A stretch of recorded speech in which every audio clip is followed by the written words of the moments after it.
জয় শ্রী মোহিনী একাদশী। হুম,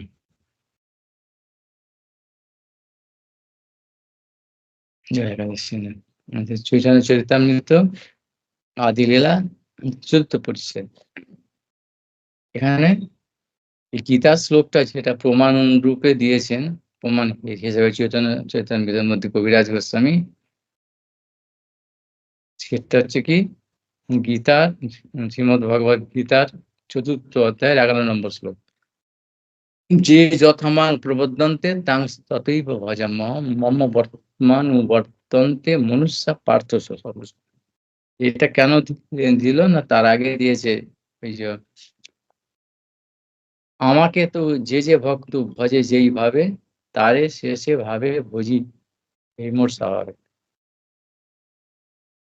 ওই কথা বলেছিলাম। একটা কথার মধ্যে অনেক বিচার আছে। এখন একটুখানি বলে দিই। এখন আবার একটুখানি ওটার মধ্যে বলে দিই, ইম্পর্টেন্ট ব্যাপার এগুলো। আবার তো পার হয়ে গেলে এখন হবে না। এই যে মানুষের মধ্যে একটা ধারণা আছে, সবাই সবাই যেটা বলে ও যেটা বলছেন যে ভগবানকে যেরকম ভাববে তুমি তোমার মতো করে ভাববে তাহলেই হয়ে যাবে। আর ভগবান হবে না, ভগবানকে ভগবান ভাববে না, তোমার ছেলে মেয়ে আছে। এবং এর মধ্যে বিচারটা কি, যে ভাবলেই হয়ে গেল। একটা ভিখারি কাঙাল সে ভাবছে, শুয়ে শুয়ে ভাবছে মনে করে আমি রাজা, আমি রাজা, আমি প্রধানমন্ত্রী, আমি প্রধানমন্ত্রী। চিরজীবন কল্প কল্প সে ভাবলেই সে ভাবতেই থাকছে। সেটা কি বাস্তব সম্ভব এটা? তাহলে সবাই তো রাজা হয়ে যেত। তাহলে এখানে যে বলছে যে ভাবে কৌশলটা কি, এই আসল ব্যাপারগুলো মানুষ কিরকম ভাবে এখন এখন আগে এরকম ছিল না। বর্তমান যুগে পুরো স্লিপ ডেভিয়েটেড হয়ে গেছে একেবারে। আসল বস্তু থেকে লক্ষ্যচ্যুত হয়ে লক্ষ্যভ্রষ্ট হয়ে গিয়ে ওরকম কেন? না তারা ওই অন্নাভিলাষী সোসাইটি দরকার, সোসাইটির দরকার নেই আমি বলিনি। এই সমাজে বর্তমান যুগে সোসাইটি না হলে বাঁচতে পারবে না। বাঁচার জন্য সোসাইটি। কিন্তু ভজন সম্পূর্ণ আলাদা জিনিস। সোসাইটি যদি ভজনের সাপোর্ট করার জন্য, সোসাইটি অ্যাডমিনিস্ট্রেশন সেটা আলাদা। ওটা কোনো ভজনের কোনো কিছু করে না। যে ভজনের ব্যাপারটা জানতে হবে। সেই জন্যেই এই ব্যাপারটা দূরে চলে গেছে। আসল মোটিভটা, সোসাইটির যে উদ্দেশ্যটা, সে একেবারে পুরো ধূলিসাৎ হয়ে গেছে। তা সেই ব্যাপারটা কি তাহলে? এরা যে বলছে ভগবানকে ভগবান ভাববে না, যা ভাববে তাই। তা এটাতে একটা বললাম যে, যদি কেউ ভাবে যে আমি রাজা, রাজা, রাজা, রাজা প্রধানমন্ত্রী, তাহলে হয়ে যাবে। সে পাগল হয়ে যাবে। রাজা হবে না। যে একটা স্লোগান চলছে না বাজারে, দিদি থেকে দিদিমা হবে, মুখ্যমন্ত্রী, প্রধানমন্ত্রী হবে না। সে সেরকম সে সে ভাবতে রাজা, রাজা, রাজা ভাবতে পাগল হয়ে যায়, মরে যাবে। কিন্তু ওই প্রধানমন্ত্রীও আর হওয়া যাবে না। ওই ভাবনাটাই হবে। এই ক্ষেত্রে তারা ওই দলটা একটা উদাহরণ দেয়। কি না, ওই বৃহস্পতি মানে এক ধরনের পোকা আছে, তারা ওই তৈলপায়ী পোকা, অর্থাৎ তেলা পোকা। তেলা পোকা যাকে বলে ওই কি আরশোলা বলে না? ককরোচ। আরশোলাকে ধরে বা পোকাটাকে ধরে নিয়ে গিয়ে বাসার মধ্যে রেখে দেয়। আর ওই পেশাসকৃত ওই পোকাটা খুব শক্তিশালী বলে তাকে ধরে নিয়ে গিয়ে বাসার মধ্যে রেখে দেয়। আর ও ভয়েতে, ওই যে ধরলো তার শক্তিশালী তো, ওই সবসময় ওই ভয়েতে ভেবে ও ওর মধ্যে বাসার মধ্যে গিয়ে ওই শরীরটাই তার মানে ওই পোকার মতো হয়ে যায়। এই উদাহরণটা দেয়। যে ভাবে এখানে বললাম না, যে ভাবে এই যে যথামাং প্রবোধান্তে, এই কথাটার সঙ্গে যুক্ত এগুলো অনেক কিছু জানতে হবে। না জানলে আর এই সমস্ত যে বিচারগুলো আমি যে বলছি, সবকিছু চক্রবর্তী ঠাকুর, রূপ সনাতন, রূপ গোস্বামী, বিশেষ করে ভক্তি রসের মধ্যে, চিন্তনের মধ্যে, তার তত্ত্ব সন্দর্ভের মধ্যে, জীব গোস্বামী সন্দর্ভের মধ্যে, বহু জায়গাতে বলদেব বিদ্যাভূষণ টিকার মধ্যে বহু জায়গাতে সুন্দর করে ব্যাখ্যা করেছেন। তার সঙ্গে আমাদের সম্পর্ক না থাকলে তো আমরা এরকম ভুলভাল বলবো, যে যার মতো মনে বলে তবে। এই গন্ডগোলের জন্য কিছু ফল হয় না। ফল হয় না মানেটা কি? না, এই যে বলেছে না হরিনাম করলেই ফল হবে, এরকম করলেই ফল। ফল তো আছে, কিন্তু হরিনাম করলে কি করে হবে? যেরকম বলছে গায়ে যদি একটা সে ওভারকোট, ওই কি বলে তোমার ওই রেইনকোট একটা প্লাস্টিকের যদি চাপিয়ে আপাদমস্তক মুড়ে দিয়ে প্লাস্টিকের মধ্যে, আর যদি গায়ে জল ঢালো, সুন্দর ঠান্ডা জল হোক, গরম জল হোক যে ঢালো, এটা চান হয়ে গেল। এক ফোঁটাতে যাবে না গায়ের মধ্যে। কিন্তু ও ভাবছে আমি চান করছি। এই তো দিয়ে চান করেছি একদম পঞ্চামৃত দিয়ে চান করেছি একদম খুব খুব সুন্দর জলে চান করেছি। চান হলো শরীরের মধ্যে কনট্যাক্টই হলো না। তা অ্যানালিস্ট উপমাটা কি? যতক্ষণ আমাদের আত্মা হচ্ছে, আত্মা যে সোল এটা পবিত্র, আ নিত্য শুদ্ধ। আর সেই শুদ্ধ আত্মাটা কি হয়েছে অবিদ্যা বা অনর্থ এইগুলো দিয়ে, অজ্ঞানতা দিয়ে, যেটা উপাধি নানারকম উপাধি, আমি ওই, আমি সেই, এরকম ভাব দিয়ে চাপা দিয়ে আছে যে এতগুলো প্লাস্টিক মতো করা আছে। আর তার উপরে যতই তুমি করো না, এই হরিনাম করো, ওই ভজন করো, সেই করো, সে হবে না তো। তেমন অন্নাভিলাষ আছে ভেতরের মধ্যে তো। ওই যে কর্ম বাসনা, কর্মবীজ, যার ফলে সব ওর ফলটা ও খেয়ে নিচ্ছে। যেটা ভাবছে সেটা হয়ে যাবে, মানে হরিনাম অন্য অন্য যে সমস্ত এখন এগুলো এখন বলে যে এইগুলো তো হরিনাম তো কর্মের মতো নয়। না, হরিনাম তো কর্ম নয়, অবশ্যই তো। কিন্তু কর্মের সঙ্গে পার্থক্যটা কি হচ্ছে? আমাদের কর্ম যারা করি হয় পাপ নয় পুণ্য। সেজন্য কর্মফলটা কি হচ্ছে? পাপ বা পুণ্য। পাপের ফল শাস্তি বা দুঃখ, আর পুণ্যের ফল সুখ পাবে। এটা বাঁধা আছে। তাহলে হরিনাম করছি সেটা প্রমাণ আছে, সেটা তো কিরকম ভাবে তাহলে এটা তা তা হরিনাম যেকোনোভাবে করলে তো ফল পাওয়া যায় বলছে। হরিনামটা কি বলছে না, সেটা অবশ্যই সেটা পাপও নয়, পুণ্য নয়। তাহলে কি ফল তো পাবে কিরকম? না ওই যে ভেতরে তোমার অন্নাভিলাষটা আছে, অর্থাৎ জড়ীয় যে ব্যাপারগুলো বা অন্যরকম এই জড় জগতের যে তুচ্ছ ভোগ বাসনাগুলো, ওইগুলো অনায়াসে পূরণ হয়ে যাবে। পূরণ হয়ে গিয়ে নামের ছুটি হয়ে যাবে। আর নামে তো রুচিই নেই। সেই সেজন্য বলেছে কৃষ্ণ যদি ছুটে ভক্তে মুক্তি দেয়। প্রভু না দেন প্রেমধন রাগিল লোকায়। মানে প্রেমধন অর্থাৎ প্রেম বা প্রীতি, ভগবানের প্রতি যে প্রীতি, এইটা যতক্ষণ না থাকবে, এই কথাটাই বারবার বলে যাচ্ছে। বিষয়ে যে প্রীতি এবে আছয় আমার, সেই মতো পৃথক চরণে তোমার। অর্থাৎ এই যে আমাদের যে আসক্তি, অন্নাভিলাষ এই জগতের মধ্যে আছে, ছেলে, মেয়ে, বউ, সংসার, টাকা, পয়সা, শরীর প্রতি, এই যে আসক্তিটা, এ আমার, আমি এই শরীরটা আর সেটা আমার। এই আসক্তির এই কভার, এই আবৃত হয়ে যতক্ষণ আছে, ওই হরিনাম কি করবে? ওই আসক্তিটা তোমার অনায়াসে প্রাপ্তি হয়ে যাবে। কর্মফলটা যেটা পাপ পুণ্য যে ফলটা ভোগ করতে হয়। কিন্তু এই হরিনামে যারা করছে, হরিনাম বা এই সৎসঙ্গ যে পাঠ কীর্তন যারা করছে, ওইসব নিয়ে তা উপাধিটা না, ওই মানে ভজন ক্রিয়াটা যথাযথভাবে না করে অনর্থ শূন্য না হয়ে তারা ওই গুণে পেয়ে যাবে। অনায়াসে পেয়ে ব্যাস ছুটি হয়ে যাবে। তাহলে এখন যে তাহলে ওই যে পেশস্কৃত ওই যে পোকার কথা বললো, ভাবতে হ্যাঁ, ওইটাই হচ্ছে কথা। এইটাই বলেছে। ওই যে পুতানা বধ বা শিশুপাল বধ, দন্তচক দন্তবক্র বধ বা অগাসুর বধ, এইসবের মধ্যে যে ওই যে কংস বধ, যে কংস যে বলে হচ্ছে না, কংস সবসময় যে ওরকম ভাব ভয়ে থাকতো, তার এরকম মুক্তি হয়ে গেল। তা সেখানে নারদ মুনি ওই যখন শিশুপাল বধ হলো, তখন তার সেই যখন কেটে দিল সুদর্শন চক্র দিয়ে কৃষ্ণ, তার থেকে একটা জ্যোতি উঠে সাট করে বেরিয়ে গেল ওপরে। গিয়ে আবার নিচে এসে খানিকক্ষণ পরে গিয়ে কৃষ্ণের চরণের মধ্যে চলে গেল। বেশ ঘুরতে সবাই দেখতে পেল। তখন যুধিষ্ঠির মহারাজ নারদ মুনিকে যে, কি ব্যাপারটা কি হলো? কি এটা? তখন যুধিষ্ঠির মহারাজকে তো নারদ মুনি ব্যাখ্যা করলেন যে এটা আমরা জানি তো জয় বিজয় ছিল তো। এ জয় বিজয় ছিল বৈকুণ্ঠে যাওয়ার পর কোন কারণে তারা ৩ জন্ম এখানে পাবে। ফাইনাল জন্ম কি হচ্ছে, স্বয়ং ভগবানের হাতে যখন মরবে তখন আবার তারা ফিরে চলে আসবে। ১ম জন্মে কি হলো, হিরণ্যকশিপু হলো, তারপরে রাবণ আর কুম্ভকর্ণ ২ ভাই হলো। আর এখানেতে দাপরে কি হলো, শিশুপাল আর দন্তবক্র। ভগবান স্বয়ং ভগবানের হাতে যখন তাদের হলো, আগেতে গতি হলো না, মানে মুক্তি হলো না। আর এইখানেতে শ্রীকৃষ্ণের হাতে মূর্তি তাদের ক্ষতি হয়ে গেল।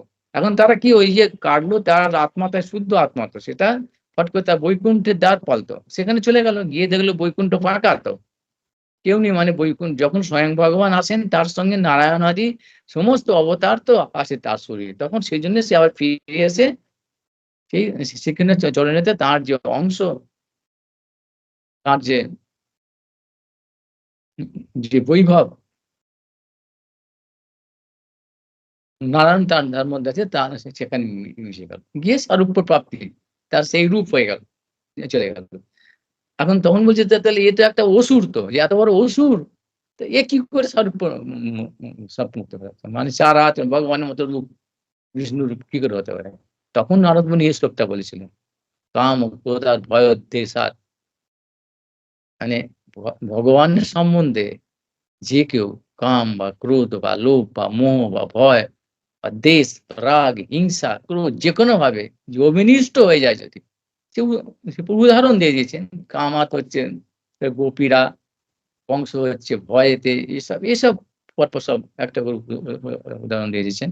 তা এই যে আসল রহস্যটা কি বলেছেন ওখানে, যে ওই ভাবে তারা অভিনিবিষ্ট হয়েছিল। দেখো সব পরে দেখো গোপীরা কৃষ্ণ ছাড়া কিছু জানতো? সব সময় সব কিছুই জানতো। কংস, সে তো সবাইকে অত অসুরদের তো জয় করেছে, করে তার দাস বানিয়েছে। যখনই শুনলো যে কৃষ্ণ হাতে মরণ হবে, তখন সে দেখলো আমার তো একটাই কারণ, তাহলে ওকে মারতে হবে, ওই আমার মৃত্যু কারণ। কিন্তু সমস্ত অভিনিবেশটা ওইখানে চলে গেছে। কৃষ্ণ শয়নে স্বপ্নে খেতে শুতে তার শান্তি নেই, সে সবসময় দেখছে এই কৃষ্ণ, এই কৃষ্ণ, কৃষ্ণ এলো, কৃষ্ণ আমাকে মারলো মারলো মারলো মারলো, এরকম ব্যাপারটা। মানে এই রাগ বা দেশ বা হিংসা অভিনিবিষ্ট হয়ে গেছে। সেরকম ভাবে যারা এরকম অভিনিষ্ট হবে, তার বিরুদ্ধ ভাবে অর্থাৎ শত্রু ভাবেও ভাবনা করেও যদি তারা এরকম ভাবে সারূপ্য মুক্তি পেয়ে যায়, তাহলে যারা ভগবানকে প্রীতিপূর্বক ভালোবেসে ভাবে অভিনিবিষ্ট হয়ে যাচ্ছে, তাদের আর কি কথা, তাদের প্রাপ্তি আর কি, কি বলবো মহারাজ, মানে যুধিষ্ঠির মহারাজ বলছেন। তাহলে এই ব্যাপারটা বোঝা যাচ্ছে কি বলতে যাচ্ছেন। একটা উদাহরণ, মানে কৈমুতিক নেয়, যে অসুররাও যদি ভগবানের সম্বন্ধে সবসময় ভাবনা করে এইটা পেয়ে যায়, স্বরূপ মুক্তি পায়, তাহলে তার ভক্তদের কি কথা, সে তাহলে কি পাবে? এখন পাওয়াটার কি কথাটা হলো যে অভিনিবিষ্টতা। তোমার কি অভিনিবিষ্টতা আছে? ভাবলে মনে মনে ভাবনা, ও কৃষ্ণ, ওই সে মনে মনে ভাবার সময় রাজা ভাবছি আর কি, আমি মনে মনে ভাবলাম রাজা ভাবছি। আর আর সব অভিনিবিষ্ট তো হয়েছে, কখন 1 টাকা পাবো, কি একটুখানি দেখ কোথায় কি পাবো, এদিকে তো অভিনিবিষ্টতা হয়ে আছে। এই রোগে ভুগবো বা কি, কি খেয়ে কয়ে মরে যাবো, কি পাবো, কি আমাকে খারাপ বলবে, কি আমাকে মন্দ বলবে, এইদিকে তো আমাদের অভিনিবিষ্ট আছে জড়ীয় সম্বন্ধে। বোঝা যাচ্ছে? সেই জন্য বিষয়ে যে প্রীতি এবে আশয় আমার, এই বিষয়ের প্রতি প্রীতি অভিনিবিষ্ট হয়ে আছি আমরা। কেননা অবিদ্যা, অজ্ঞানতা, অনর্থ, তারপর উপাধি, এর ফলে আমরা বিভিন্ন রকম ধর্ম, এইসব ধর্ম মানে স্বভাব, যার ফলে ভগবান প্রতি মনই তো যাচ্ছেন না। মনে মনে ভাবলি ওই যে রাজার মতো মন কলা গেলে হয়ে যাবে নাকি? বোঝা গেলে কি ব্যাপারটা? তাহলে কি হলো, যে অর্থাৎ প্রথমে এই অভিনিবিষ্টতা এইখান থেকে, এই যে জড়ীয় ব্যাপারে, অর্থাৎ আমাদের শরীর প্রথম শরীরে, মানে আমি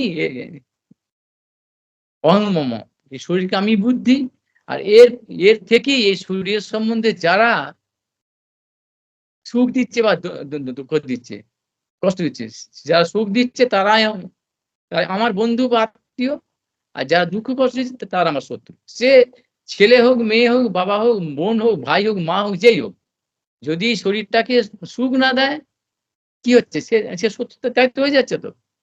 আর যে শরীরটাকে আমার সুখ দিচ্ছে, ভালো বলছে, সে আমার প্রাণের প্রাণের বন্ধু। তা আসলেই বুদ্ধি এটা। সেজন্য হচ্ছে বাইরের লোকের সঙ্গে এরকম, বাইরের বাইরের মানে যার সঙ্গে কোনো সম্পর্ক কোনদিন দেখেনি, সে আরব চিন্তা, সব সম্পর্ক হচ্ছে আপেক্ষিক। ভাবছি এটা আমার বউ, এটা আমার ছেলে, তোমার কেউ নয় তো, কিন্তু যতক্ষণ ওই সুখ দিচ্ছে, ততক্ষণ আমার ছেলে, আমার আমার বউ, তার জন্য পাগল, সবাইকে কেটে কেটে ফেলবে। আর যখনই সে বিগড়ে যাচ্ছে কোনো কারণে, তখন ওই ছেলে, ওই মেয়ে, ওই বাবা-মা, ওই সব ভাই-বোন, ওই বউ, ওই স্বামী তখন শত্রু হয়ে যাচ্ছে। ওকে মেরে ফেলতে। এইটা বাস্তব চিত্র নাকি? তাহলে এই আপেক্ষিক সংসারে জড়ীয় অভিনিবেষ্ট অবিদ্যার জন্যে এইসব ধর্ম, অধর্ম ভাবনাটা সবই মনোকল্পিত অর্থাৎ মনে ভাবছি। এই অবস্থায় থেকে ওই কৃষ্ণকে ভগবানকে ভাববে, না ভগবান ভাববে না। ওই তোমার ছেলে-মেয়ে ভাববে। তা এরকম ভাবনা তো হবে তো। হলো তাহলে তার ভাবনাটা তো এই লেভেলে হবে। অর্থাৎ এই সংসারে যতক্ষণ কিছু পাবো যতক্ষণ কিছু পাবো, লাভ পাবো ততক্ষণ সে আমার ভালো। মানে সেরকম সেই কৃষ্ণকে ভাববো তাই। যদি কৃষ্ণ কিছু দেয়, যদি পাই ততক্ষণ ভালো। আর যখনই কিছু হয়ে যাবে, এই দেখো সব ক্ষেত্রে যখনই কোনো ক্ষতি হয়ে যাবে তখন কৃষ্ণ শত্রু। দে বেটাকে ভেঙে দে, মেরে দে, চলে দে, সব ফেলে দে। ও আবার কি? ও তো আমার শত্রু। তার আসরিক ব্যাপার হয়ে গেল। পুরো অভিনিবিষ্টতা এমন হয়ে আছে এখানে, তাহলে এর কি দাম আছে? বলবো খুব গুরুত্বপূর্ণ ব্যাপার কিন্তু এইখানটাতেই সবার ভুল হয়ে গেছে। যার জন্যে কিচ্ছু হচ্ছে না। ওই সেই গায়ে প্লাস্টিক জল ঢালার মতো। সবাই ভাবছে আমরা ভক্ত। সেই আর এইগুলো কি ভগবান আরো ভালো করে বলে গেছেন খুব অ্যারিস্টট্যাটিক ভাবে যে এ গুণীভূতা। সবাই হচ্ছে গুণীভূতা ভক্ত। এরা ভক্ত। ভক্ত না করে না, আমি এটা বলছি না। ভক্তি করছে তারা। হুম, ভক্ত না হলে ভক্তের ভানটাও ভালো। ভান করছে। তার মানে ওইটা ওই এক নয়। ওটা প্রধানীভূতা ভক্তি নয়, আর কেবলা ভক্তি ওর সঙ্গে তুলনা হয় না। সেই জন্যেই এখানেতে বলল যে এই কথাটা যে বলছে আমাকে তো যে ভক্ত ভজে যেইভাবে তারে শেষে ভাবে ভুজি এ মোর স্বভাব। বলছি না একটা ওয়ার্ডের মধ্যে অনেক কথা, অনেক কিছু বলা আছে। এইগুলো না বুঝে ফট করে চলে গেল। অর্থাৎ ভগবানকে পক্ষপাত দোষে আমরা দুষ্ট করতে যাই। এই ভগবান তো করতে পারে সবকিছু। তাহলে এই যে ঐশ্বর্য জ্ঞান ভালো সে তো আমরা না সে তো আমাদের এই অবিদ্যাটা সরিয়ে দিতে পারে। সে তো আমাদের ঐশ্বর্য জ্ঞানে সরিয়ে দিতে পারে। সবকিছু করতে পারে। আমাদের কষ্টটা দূর করে দিতে পারে। সে সেইটাই বলল। ভগবান কারো স্বতন্ত্রতার হাত দেয় না। তিনি সবই করতে পারেন। না, এইটাই তার স্বভাব। তুমি আমাকে যেরকম করবে আমি তোমাকে সেরকম করব। সেইখানটা সেই প্রমাণটা দেওয়ার জন্য গীতাতে তার প্রতিজ্ঞা আছে। মানে পক্ষপাতিত্ব বলতে পারবে না। তাহলে যদি সবাইকে এরকম করে তাহলে যে ভক্ত তারা সবকিছু ছেড়ে দিয়েছেন। কি তা তাহলে ওদের বা কি হবে? সবাইকে ওরকম করে দিয়ে দেবে নাকি? না, তোমার যেরকম স্বভাব, যেরকম তুমি চাচ্ছ আমি সেই মতো দেব। একেবারে ঠিক। আবার এই শ্লোকটা দিয়ে আবার বলে ওই তো তাহলে সবাই তো আমার ভক্ত। ভগবান সবাই তো আমার ভক্ত। আমরাও ভক্ত। বলছে হ্যাঁ, তাই তো। ওই কিরম ভক্ত বোঝা গেল তো। মম বর্তান্তে মুনসা মানে সবাই যেভাবেই ভজনা করুক সে আমাকেই করছে বলছে। যে পরের লাইনটাতে বলে দিল। যে যথাং মানে যে যেমন আমাকে ভজনা করে আমিও তাকে ঠিক সেই মতো ভজনা করি। আবার পরের লাইনে আবার কি বলে দিল যে সবাই কিন্তু সব রকম ভাবে কিন্তু আমাকেই অনুসরণ করে। এইটা দিয়ে আবার মানুষ কিরকম ব্যাখ্যা করে? ও যে যা করো সব তো সেখানে এক জায়গাতেই যাবে। তত্ত্বমত তৎপথ মানে এক জায়গায় এরকম বলেছে না? সব পথ তো এক জায়গায় যাবে। একদম কিরকম কথা? এখন এই ব্যাপারটা কি? যে যে একটা দেখো মুদিখানা একটা দোকান আছে। মুদিখানার দোকানেতে সবাই যাচ্ছে। সবকিছু মাল পাওয়া যাচ্ছে। যার যেরকম যে পয়সা আছে এবং রুচি আছে। পয়সাতে রুচি বা বা প্রয়োজন। আমার এটা কার সর্ষের তেল, কার ওই তিসি ঘোল, কার ওই চিটে গুড়, কার আবার সেই গ্লুকন ডি, কার চাল, কার সর্ষের তেল, কার কি যা দরকার। যে যেরকম পয়সা দিচ্ছে মাল নিয়ে চলে আসছে।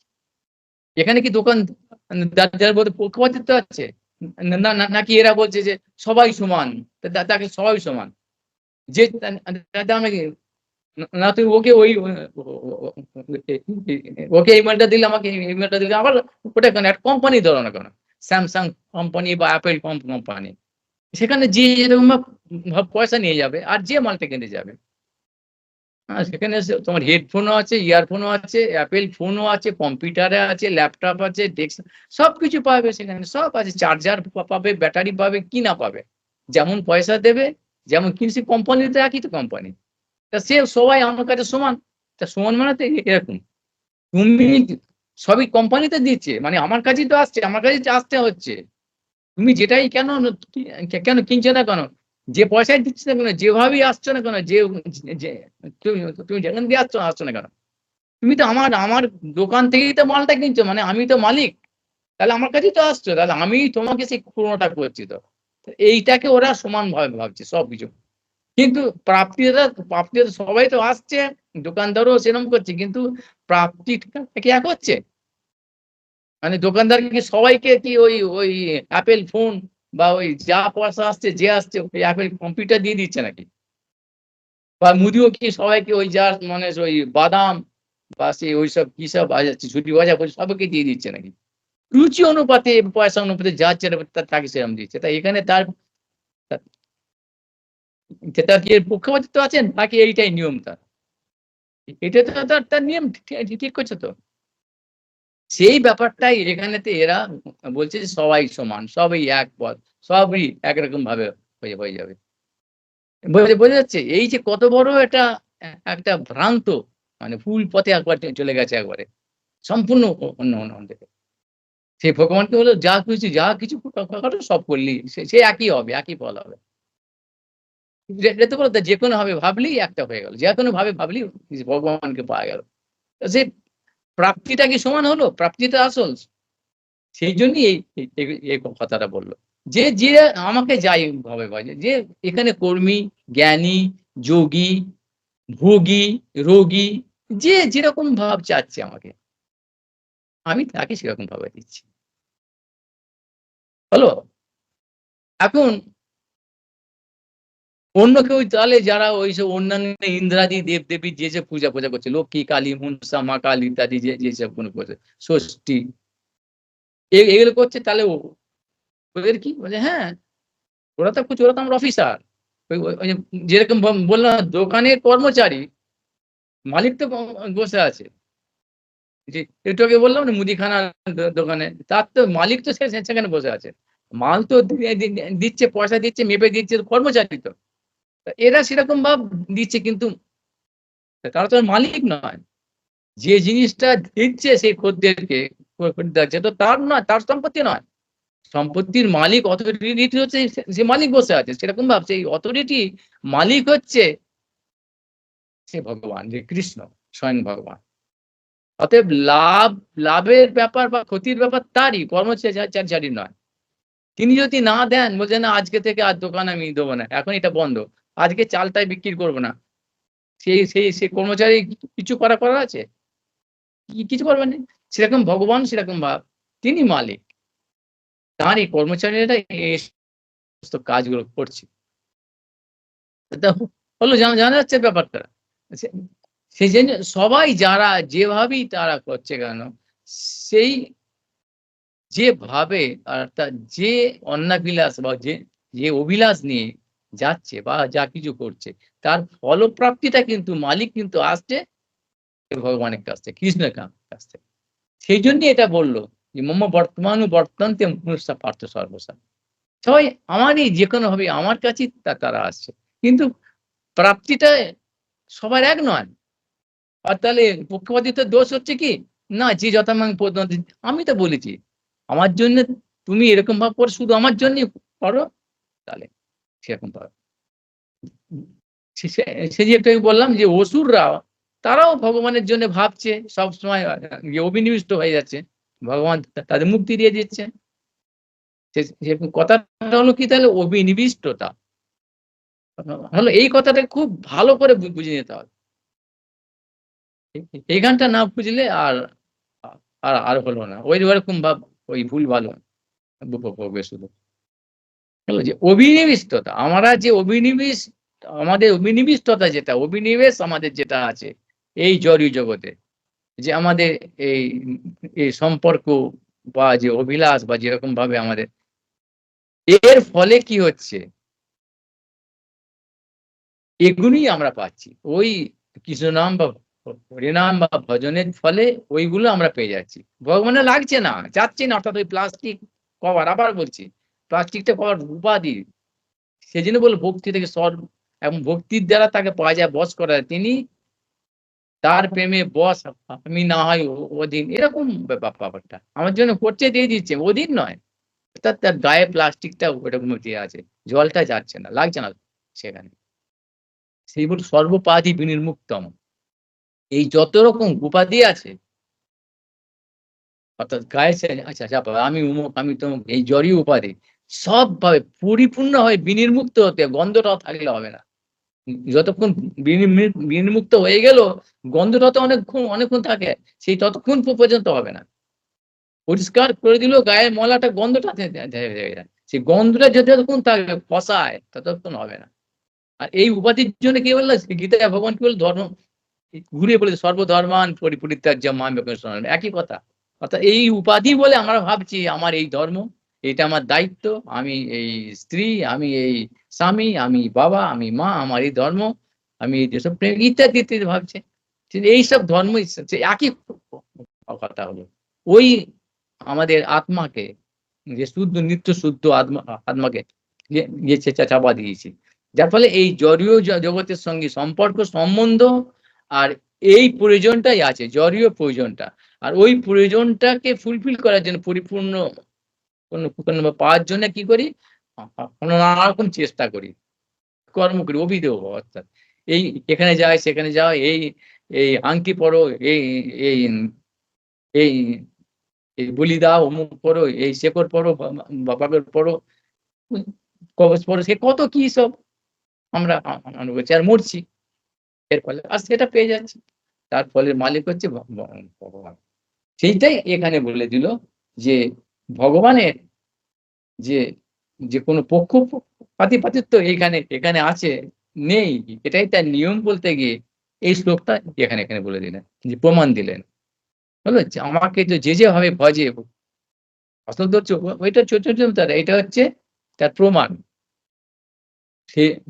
সে গীতা থেকে এভিডেন্স স্বরূপ এটা দিয়ে দিলেন, যে দেখো তিনি এটা প্রতিজ্ঞা করেছেন যে এই সংসারেতে যে যেরকম ভাব চাইবে, আমি তো তাকে, আমি মালিক তো, মানে দোকানের মালিক তো আমি তাকে দিয়ে দিচ্ছি, যেখানে আমার পক্ষপাতিত্ব নেই। তুমি সব এগুলো ছেড়ে দিয়ে আমার ভজন করো, হয়ে যাবে। এখন তাহলে ওই যে ভগবানকে ভগবান ভাববে না, এই ছেলে পিতার এখানে কি বোঝা গেল? এর জন্যই বলেছে কি আগে, এই ভূত ছাড়াবার জন্য, অর্থাৎ এই উপাধি, এগুলো ভূত, ভূতে পিশাচিতে পেয়েছে, আমরা এরকম ভাবছি। এইগুলোকে ছাড়াবার কি করে ছাড়বে? সেইটা হচ্ছে সাধুসঙ্গ। সেইটা যিনি বলে দেন সেই হচ্ছে সাধু। সেই জন্যে সেই রূপ গোস্বামী তার সিকোয়েন্সটা, ক্রমটা বলে দিয়েছে। এইটা শুনতে ওই কথার মধ্যে, শাস্ত্রের মধ্যে শ্রদ্ধা হবে।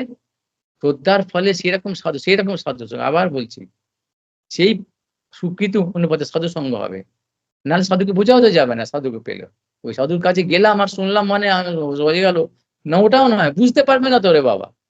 সাধু কি বলছে কোথা থেকে, কারণ আমরা তো পড়ে আছি এইখানে, তার মানে মনের মধ্যে গজগজ করছে ওইসব চিন্তা। প্রকৃত সাধু তো ১ নম্বর পাবো না। যাদের সেরকম সে স্বীকৃতি নেই, সাধু সঙ্গ করতে পারবে না তো, পাবে না তো। আর যদিও পায়, ভগবান দেয় সবাইকে, তাহলে সাধুকে বিশ্বাস হবে না। সে শ্রদ্ধা শব্দে বিশ্বাস হবে না।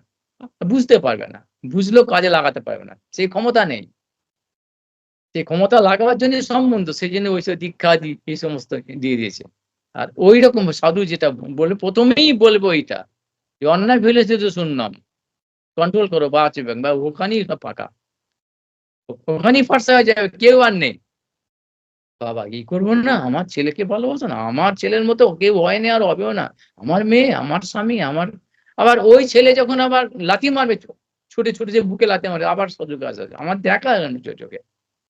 হ্যাঁ, কি করবো, ছেলে এরকম করছে, মানেটা কি? ওই ছেলেটাকে ঠিক করে দাও, বউটাকে ঠিক করে দাও, এই সাধুকে নিয়ে এসব পাবে।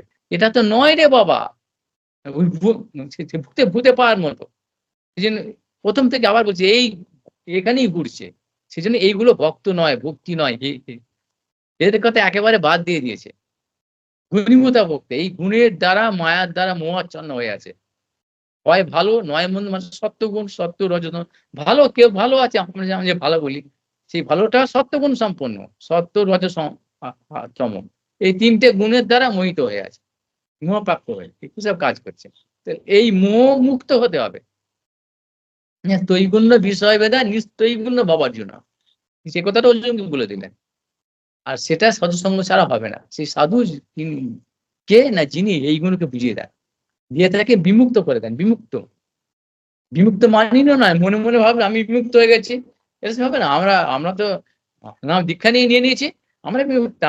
আমাদের কর্মফল নেই, এসব বলে তো তুই কি করলি রে, কি বল, কিছু তো করিসনি, দীক্ষাই তো হয়নি, দীক্ষাটা কিছু জানে না, মনে মনে ভাবছি। সেই কথাটা কি হলো, সেই আসক্তিটা ঘুরে এই জগতের মধ্যেই রয়ে গেছে, যার ফলে একটুও ১ মিলিমিটারও মানে প্রোগ্রেস হচ্ছে না। সেজন্য সাধুসঙ্গ বা স্বাস্থ্যের পথ কি, ওইটা করতে গেলে ১ম অবস্থাটা কি না, ভজনক্রিয়া। ভজনক্রিয়া সঠিকভাবে জানতে হবে। বিশাল একটা ব্যাপার। ভজনক্রিয়ার মধ্যে ওই যে সাধন সাধন ভক্তি যে সাধনা, সাধন তারপর ভজন। সেই করতে, করতে, করতে, করতে আস্তে, আস্তে তার অনন্ত নিমিত্তে হবে। সেও তার মধ্যে আর ভাগ আছে। ভাগ একদেশবর্তিনী, বহুদেশবর্তিনী, প্রায় কি, পূর্ণ আত্যন্তিকী, সেখানে স্টেপ দিয়েছে। এইগুলো নিবৃত্তি হওয়ার পরেতে আস্তে, আস্তে সেই নিষ্ঠা হয়, ভজনের নিষ্ঠা। তারপর ভজনীয়দের নিষ্ঠা। তারপরে রুচি হবে। অর্থাৎ এই রুচিটা এইখান থেকে এখানে যাবে। এই জগতের প্রতি যে রুচিটা আছে, এই বিষয় ভোগেতে, সেখানে যাবে। রুচির পরে আসক্তি, আসক্তির পরে ভাব। সেই ভাবের কথা এখানে এখানে বলেছে যে আমাকে তো যে ভক্ত ভজে যেই ভাবে, অর্থাৎ ওই ভাবের কথা বলছে। হলো ওই সেই কথাটাই নারদ মুনি বলেছেন যুধিষ্ঠির মহারাজ, কাম ও ক্রোধ আর ভয় ও দ্বেষ আর ওই ভাবটা, ভাবনাটা সবসময়, অর্থাৎ অভিনিবিষ্টতা, ভগবানের প্রতি অভিনিবিষ্টতা। তাহলে কি কি সিদ্ধান্ত কি দাঁড়ালো, যে আমি এই সংসারে মজে থাকবো, হাবুডুবু খাবো, নাক পর্যন্ত ডুবে সংসার ভোগ করবো, আর ওইরকম ভাব থেকে ভগবানকে ভগবান, ভগবান আমার ছেলে, ভগবান আমার অমুক, মানে এই লেভেলে ভগবানকে নামিয়ে আনবো, এটা কি সম্ভব? ভিখারি মাতাল একটা শুয়ে শুয়ে সে রাস্তায় শুয়েছে, আমি রাজা হয়ে গেছি, আমি আমি প্রধানমন্ত্রী হয়ে গেছি, ভাবছে হয়ে গেল, ভাবলি হয়ে গেল। সবচেয়ে বড় গন্ডগোল আর ব্যাঘাত হয়ে গেছে একবারে।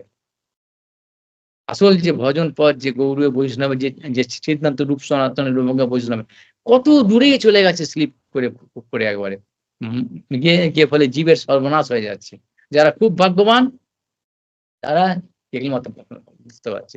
বাকি সব ওই ধেই সস্তা জিনিসের মধ্যে। আমি এখানেই থাকবো, এইভাবেই থাকবো সংসারে নিয়ে, ওই হাত বাড়ে, বাড়ে এখানে খুব সেই ভোগেরই ব্যাপার হচ্ছে। রিক্রিয়েশন কাপের মতো সোসাইটির মধ্যে গিয়ে ব্যাস আমি ভক্ত। ভক্ত তো বটেই, গুণীভূত ভক্ত। যার ফলে কোনো পরিবর্তনই হচ্ছে না। জীবনটা তো পরিপূর্ণ হয়ে পরিবর্তন হয়ে যাবে তো। কারণ এটা তো প্রাকৃত সম্বন্ধ, আর ওটা অপ্রাকৃত, নিত্য, আর এটা অনিত্য। অনিত্যের প্রতি ঘৃণা আসবে। রুচি আসক্তি তো পরের কথা, কিছুই হয় ঘৃণা হবে।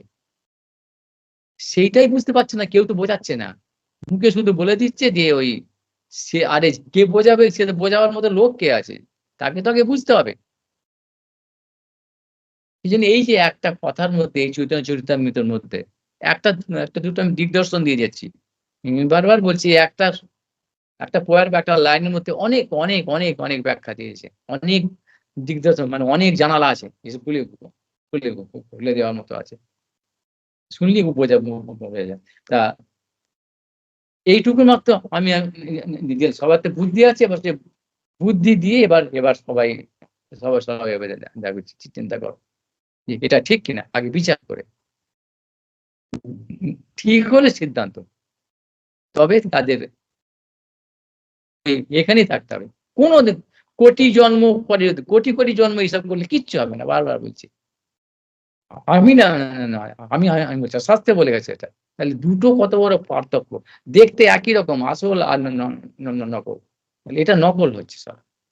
নকল থেকে যদি আসলে যেতে হয় এই আসক্তিটাকে ছাড়তে হবে। এবার এটা বলে দিল যে সেই জন্যে এবার তাহলে কি ভাবে সেই ভাবটা পরের লাইনে দেখো যে মোর পুত্র, মোর সখা, মোর প্রাণপতি এইভাবে করে যেই মনে শুদ্ধ ভক্তি। এই ভাব, এই ভাবটা বলছে ভাবনা মানে ভাব মানে ভাবলেই হয়ে গেল। আমরা ভাবি ভাব। ভাব মানে ওই যে অভিনিবিষ্টতা, ওই যে আ নিষ্ঠা, রুচি, আসক্তি, ভাবস্ততা। তারপরে ভাব আসবে। এই যদি অনর্থনিবৃত্তি না হয় নিষ্ঠাই হবে না, রুচি হবে না, আসক্তি হবে না। ভাব কোথায় হবে? ভাবনা হবে। আমাদের ভাবনা যেরকম ওই মাতাল পাগলের মতো এই সংসার থেকে ভাবছি আমি বড়লোক হয়ে গেছি, বড়লোক হবো। আমার ছেলে-মেয়ে এই নিয়ে না চুটিয়ে সংসার করব, ভোগ করব। এই ভাবনাটা। আর ওই ভাবনার সঙ্গে ওই ভগবানকে একসঙ্গে ওই এক কাঁটার মধ্যে গেঁথে দেব। যেরকম ছাগলগুলো নিয়ে যায় না? সব ওই একটা দড়ি আছে। ওর মধ্যে বেঁধে দিলি। তা ওর মধ্যে সংসারের মধ্যেতেই সে ভগবানকে দিয়েছে ভাবছি আমি খুব ভক্ত হয়েছি। ভগবান আমার ছেলে হয়ে গেল। না বন্ধু হয়ে গেল। এই ভাবনাতে কিচ্ছু হবে না রে বাবা। সেইজন্য আগে বিধৌত, আগে পরিষ্কার। পিউরিফিকেশন। পিউরিফিকেশন কি? মার্জন। চেতদর্পণ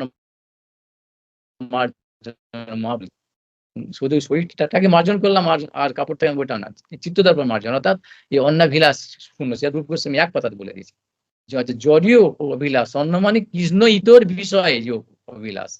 তা ভগবান কৃষ্ণ ছাড়া কোন বিষয়ে অভিলাষ তো অভিলাষ থেকে কি হয়?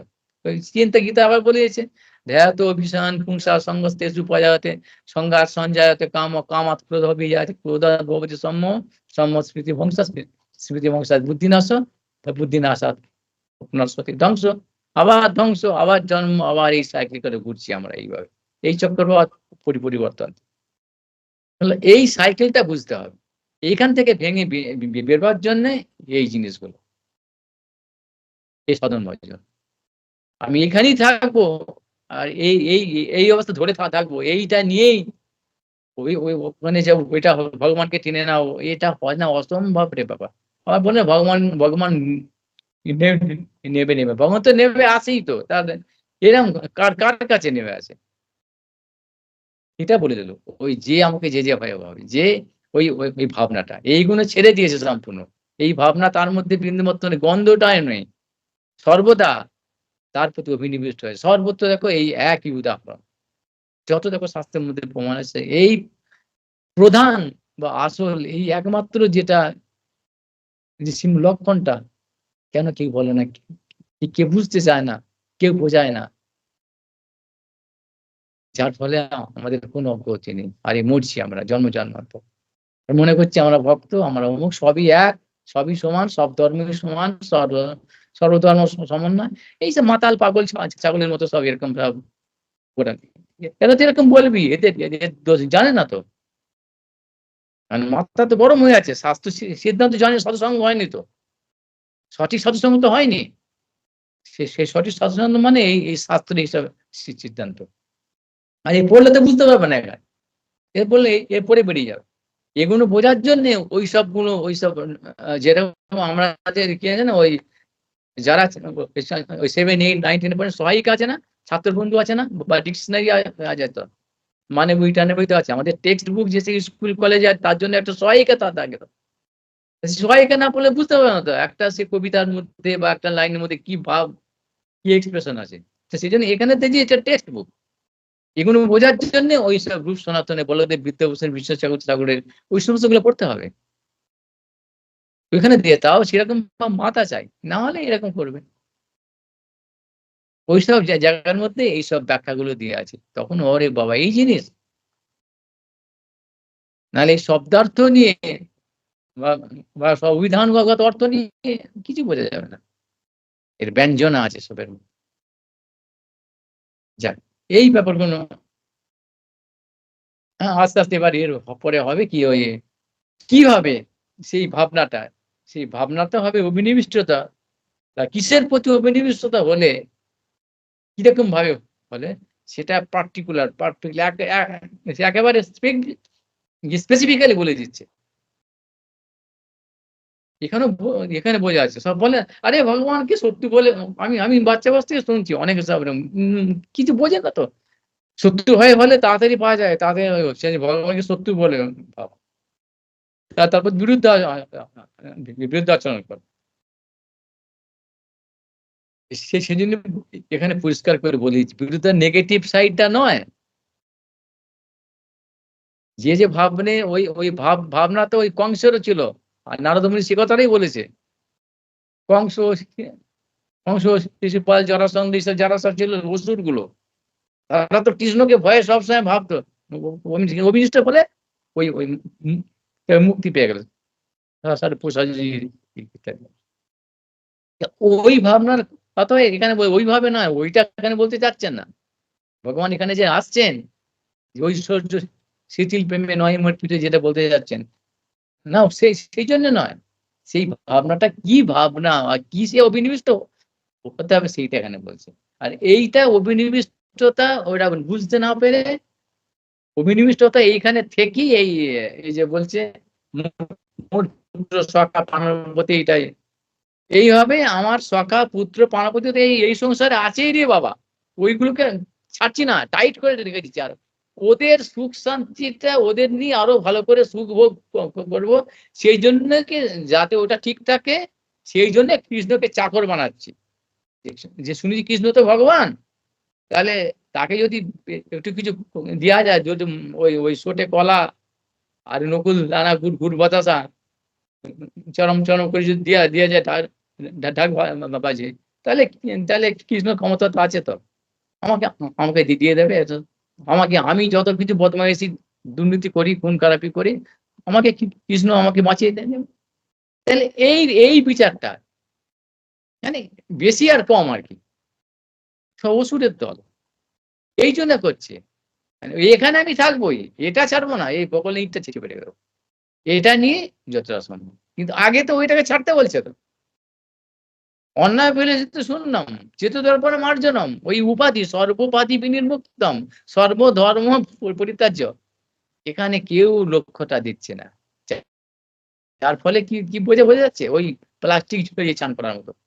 খুব করছি, খুব ভজন করছি, ভক্তি করছি, পূজা রোজ তো কত ভক্ত যা করে সকালবেলা উঠে, কিন্তু ইতর ইচ্ছাটা তো আছে, অন্য ফিলিস তো কি জন্য করছে, সেই জন্য করছে। যার জন্য গায়ে এক ফোঁটা লাল লাগছে না কৃষ্ণর সঙ্গে, ওই ভাবনাটা ওইটা না বুঝে আগে এখানে কি এইটা এখানে বলেছে, বললাম এখানে বলেছে মোর পুত্র মোর সখা মোর প্রাণপতি, এইভাবে এইভাবে করতে হবে, এইভাবে শুদ্ধ ভক্তি, ওরা এইটাই বলে, এটাকে দেখিনি। আর এখানে কিন্তু বলে শুদ্ধ ভক্তি, এইভাবে শুদ্ধ ভক্তি কথাটা কিন্তু বলে শুদ্ধ ভক্তি কি ওরা তো বোঝে না। সবাই নিজেকে মনে করেছে আমি খুব শুদ্ধ ভক্তি করছি। এটাই শুদ্ধ ভক্তি। শুদ্ধ ভক্তি বলতে কি সেটাই তো বুঝছে না। জঞ্জাল নিয়ে আছে, অনর্থ নিবৃত্তি হয়নি। এই ইতর ইচ্ছাগুলো, যেমন সে মাতালটা যে শুয়ে ভাবছে আমি রাজা হয়ে গেছি, রাজা হবো, আমি মন্ত্রী হবো, ওই এখানে শুয়ে ভাবছে। এটাও সেরকম ব্যাপারটা হলো। শুদ্ধ ভক্তি ব্যাপারটা এখানে শুদ্ধ বৈষ্ণব, শুদ্ধ সৎসঙ্গ, সৎভক্তি, এইসব ভজন, শুদ্ধ ভজন, এই শুদ্ধ কথাটা বলেছি আগে। সব তো আমরা অশুদ্ধ হয়ে আছি। হ্যাঁ, না ভগবানের কাছে ভগবান কি ওরা মেটো ঘেটো ওসব গেছে। ওরা বলে না ভগবান কি এরে ভেটো এ করেছে, উচ্ছিষ্ট কৃষ্ণর ওই সখাদের কাছে উচ্ছিষ্ট এইসব গল্পগুলো বলে না। আরে সেটা সখাদের কাছে করছে, সখারা কে? সে ব্রজবাসীদের সঙ্গে করছে, ব্রজবাসীর প্রেমের তো কথাটা বলা হচ্ছে। সেটা কিন্তু তোর সঙ্গে মিলবে নাকি? আমাদের সেখানে যেতে গেলে আমাদের অধিকার সম্ভব সেটা, কিন্তু সেই ওই ডাস্টবিনে নর্দমার মধ্যে পড়ে থেকে কৃষ্ণকে তুলনা করবো যে ওরা খাচ্ছে আমি খাবো, সেই মাতালের মতো আর কি। আমি রাজা হয়ে গেছি, এই কে যাস রে, আহ, আমি রাজা আছি এখানে। সে মাতালটা শুয়ে করছে নর্দমার মধ্যে, সে সেরকম ভাবছে আমি শুদ্ধ ভক্ত হয়ে গেছি, এই কৃষ্ণ আমার ছেলে, কৃষ্ণ আমার সখা। বুঝতে পারছি এই ব্যাপারটা, এর কত বড় নকল, কত বড় একটা মিথ্যা বনিতা মানে মানে একটা হাস্যাস্পদ বা রিডিকুলাস একটা ব্যাপার।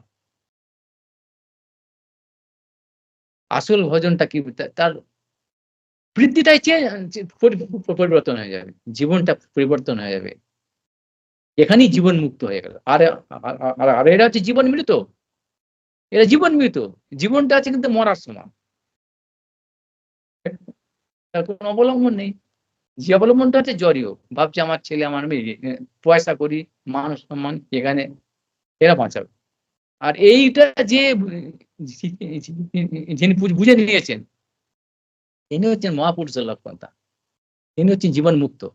এই জীবনে আছে সবকিছু তার এই জাগতিক ব্যাপার মতো শরীরের যা বা মনের রোগ, শোক, জরাব্যাধি যা কিছু আসছে শরীরের নিয়মে, প্রাকৃতিক নিয়মে। কিন্তু উনি ও থেকে মুক্ত। নির্লিপ্ত একেবারে।